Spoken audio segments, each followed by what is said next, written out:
বাঁচিয়ে বলছে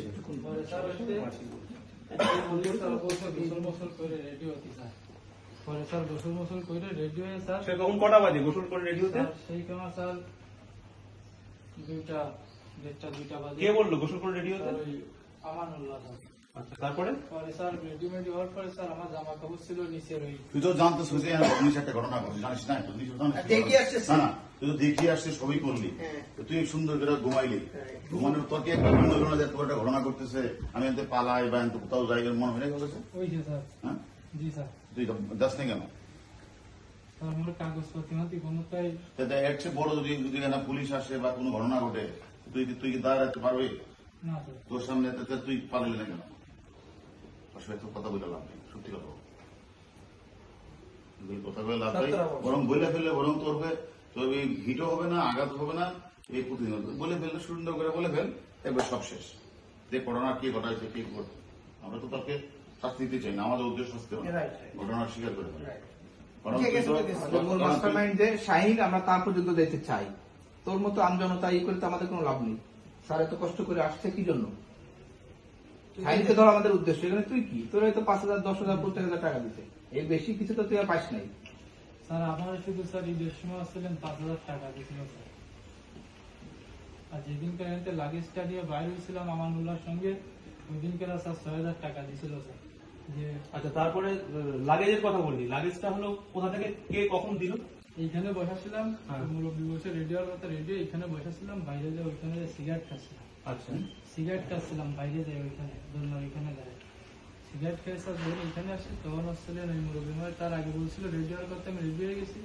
পরে ওই মুরব্বী আসছিলেন স্যার ওইখানে আসছে, আমার এইখানেই আসছে।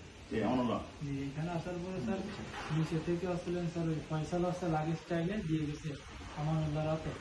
আমানুল্লাহ আনতে নিচে যায়নি স্যার, কিন্তু দেওয়ার পরে স্যার দরজা লক করে দরজা মানে 1 মিনিটের মতো দাঁড়ায় বলে স্যার দেখছিল বাইরে কি অবস্থা। দেখে পরে স্যার লাগেজ নিয়ে আমার ওই লাগেজ ধরতে দিন স্যার, লাগেজ আমার কাছেই ছিল, কিন্তু লাগেজ নিয়ে নিচে গেছি স্যার। নিচে আমার হাতে তোর হাতে পলিথিন ছিল?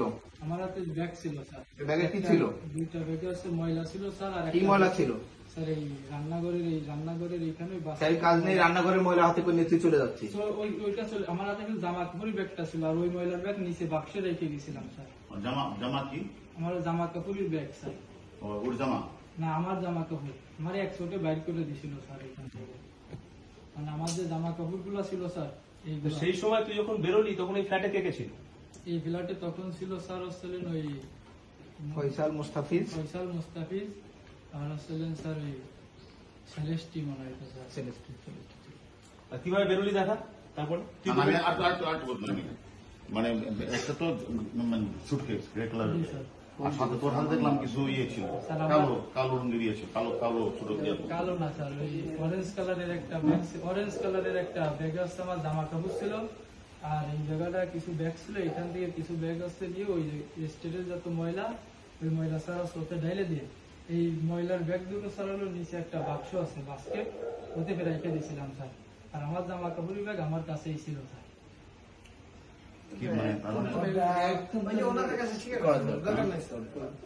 তারপরে কোথা দিয়ে কি করলি? কোথা দিয়ে বেরিয়ে কোথা দিয়ে লিফটে নামলি? ওটা স্যার নিয়ে নি বা সামনে সব ঠিক আছে।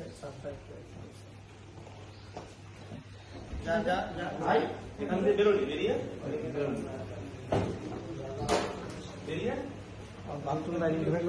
কোন বাথরুমের কাছে ওইটা হয়েছে? বাথরুম ধরিয়ে আমরা চেক করি কে কে বেরোলি এখান থেকে? বেরিয়ে নিচে গেলি, নিচে গিয়ে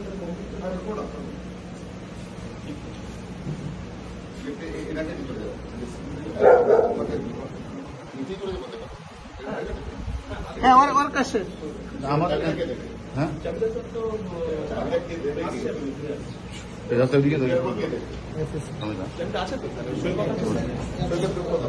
চাবিটা দিয়ে দাও তুমি। এবার ওরাও রওনা হয়ে গেছে, আসছে কোন ওয়ে। তারপরে এখান থেকে কে কে নামলি?